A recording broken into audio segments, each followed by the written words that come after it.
అటవిక రాజ్యం ఏల్తాందానికి పెద్ద ఉదాహరణే తాడిపిత్రి.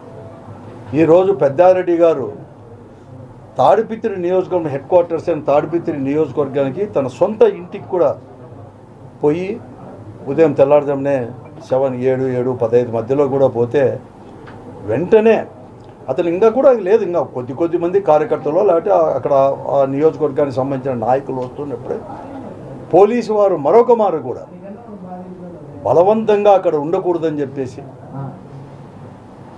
పోలీసు ఇది హైకోర్టు ఆర్డర్స్ ఉన్నా కూడా నియోజకవర్గంలో ఉండడానికి వీలు లేదని చెప్పేసి తీసుకొని రావడం కూడా బయటికి తీసుకొని వచ్చేసి మళ్ళీ అనంతపురంలో ఆయన సొంత ఇంటిలోనే విడిచిపెట్టి రావడం, దాదాపుగా కూడా బలవంతంగా కూడా పోలీసు బందోబస్తుతో కూడా తీసుకొని వచ్చి విడిచిపెట్టడం చెప్తాను. ఇదేం ప్రజాస్వామ్య పద్ధతి? నేను ఒకటే అడుగుతున్నాను, పోలీసు వ్యవస్థ మీరు ఎవరి కోసం పనిచేస్తున్నారు? మీరు రాజ్యాంగబద్ధంగా మీరు వ్యవహరిస్తున్నారా లేదా? పొద్దురు ఆత్మ పరిశీలన చేసుకోమని చెప్పి నేను అడుగుతున్నాను డిపార్ట్మెంట్లో ఐపీఎస్ ఆఫీసర్కు అందరికి కూడా నేను అడుగుతా ఉన్నాను. అసలు మీరు మీ డ్యూటీ సక్రమంగా చేస్తున్నారా? ఎవరు మీరు చట్టం అని చేసేది హైకోర్టు ప్రకారం మీరు పోతారా?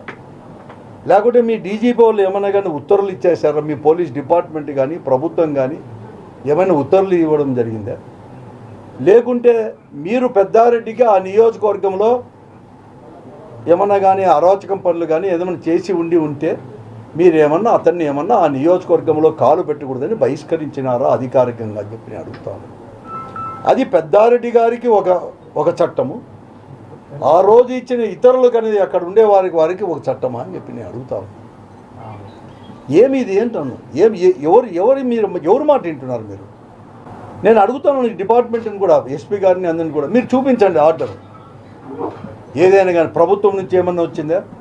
లేకపోతే మీ వాళ్ళు ఏమైనా డిపార్ట్మెంట్ వాళ్ళు ఏమైనా చేశారా?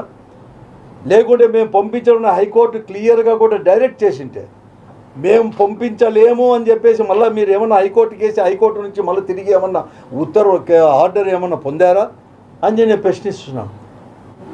ఇదేమన్నా నేను చెప్తున్నాను డిపార్ట్మెంట్కి, ఇలాగే మీరు కన్నా మీ పోకడ అనేది కూడా ఉంటే మేము గట్టిగా కూడా మీ దగ్గరికి వచ్చేసి మీరు అక్కడికి తీసుకొని పోకపోతే మీ ఎస్పీ ఆవరణలోనే పార్టీ అంతా కూడా వచ్చి కూర్చోవడానికి సిద్ధమవుతుంది అని చెప్పి నేను అడుగుతా ఉన్నాను. నేను చాలా స్పష్టంగా చెప్తున్నాను పార్టీ స్టాండ్ ఇది.